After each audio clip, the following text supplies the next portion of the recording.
2018, just 2017 if I could travel back. So there were a lot of, I was appointed as one of the Jallikattu observing committee. So when I was posted for that, there were a lot of troll pages, one specific page, putting abusive content. So I went up to the cybercrime police, filed one complaint, and they said they'll take action. And then again this page posted another one. Again I filed a complaint. There was no action taken. And then afterwards I approached the Madras High Court again, that time seeking directions to file a case against this particular page, take action against this page. Order was issued. Then after later point, what I was told is that the cybercrime police and actually has written to Facebook to take it down or do something about it, give details about the perpetrator, but they were not getting any reply. So when I started speaking to them over there, they said there are many incidents where social media companies like Facebook don't respond to this defamatory, derogatory post, abusive post, and it takes up to 2 years, 3 years just to say we don't have data. So that is the status that time.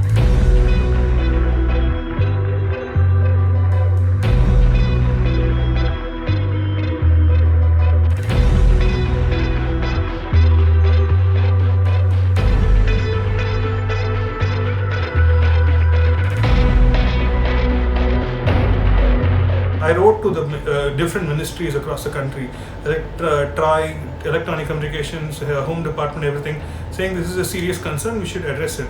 There's no reply. So then I went on to the PIL asking not just social media, not just Aadhaar to start with. I asked Aadhaar any other government ID to link with social media as well as utility services like Gmail, Paytm, anything. And my second prayer was to form an e-task force sort of a thing, that ways cybercrime timeline to catch the criminals, the perpetrator, can be short and fast. So let me just dive straight into the issue of privacy. A lot of the privacy activists, Aadhaar activists, a lot of civil society activists, have found this to be an alarming situation where they see the linking of Aadhaar with social media accounts to be very invasive to the fundamental right to privacy of Indian citizens. And there are two things to see here. One is that India has the highest number of Facebook users, and India also has the highest number of WhatsApp users. And we know that more than 90% of Indian citizens today also have an Aadhaar. So in a scenario where social media platforms are anyway scooping up granular data, very minute level of granular data about our daily activities, and they are being exposed, linking Aadhaar to that will have obviously very grave implications for A, our privacy, and B, also sort of lead to a situation where there is, lead to a surveillance atmosphere, because Aadhaar is a common identifier where Aadhaar is linked to a number of other things. So how do you look at the privacy concerns of this moving forward? The Madras High Court had said, we let the whole Aadhaar linking slide, literally. No one spoke about it. No, the court is not speaking about it. That was even mentioned by K.K. Venugopal sir in Supreme Court. Right, even so just to interrupt there for a second, if you can just, slightly elaborate on this as to what the Madras High Court has said about linking of Aadhaar with social media accounts. You were there in the courts, so if you could just sort of give us this context. Madras High Court, they said it's, first and foremost the matters in Supreme Court, and they also said it's quite alarming and dangerous to start with. They admitted if there's someone posting the message, a false message or a vicious message, that originator, just because by deleting it or multiple forwards, he cannot get away with it. So they were more concerned on, like everywhere they asked in Kapil Sibal sir saying, let's address the issue of the originator. Who is the one who is starting the trouble? He needs to be identified and taken to task. That's the problem here. It's not about, we're not asking everyone's data. We have gone beyond Aadhaar, but Aadhaar is I don't know if it's just a crazy word, I think now, which people love to use, and it's featuring everywhere. But seriously speaking, that's why it's caught everyone's attention also. Otherwise, I don't think many people would have even been bothered about the case. Even though this is a very serious concern of the cyber security, cyberbullying, you forget the fact that there are multiple victims who are not coming to court also. My question is regarding the proportionality of adding a government or ID, be it Aadhaar, be it any other form of government ID, to social media accounts might be disproportionate in the sense that that it might sort of chill free speech. knowing fully well that government ID can lead to the government tracing down somebody who might be saying something adverse on policy lines, something adverse politically. Linking any government ID to any of the sister, any of the utilities or social media accounts. Again, if there's a mechanism to identify the perpetrator without linking, perfect. It's amazing.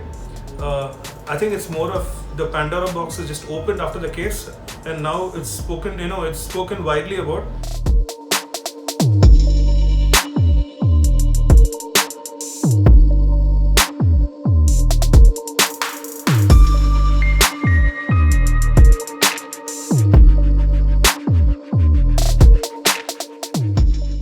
Yeah, but my question was more on the sense of an underlying legal framework to sort of define and identify the contours of when the government can seek this, or in the absence of a data protection law.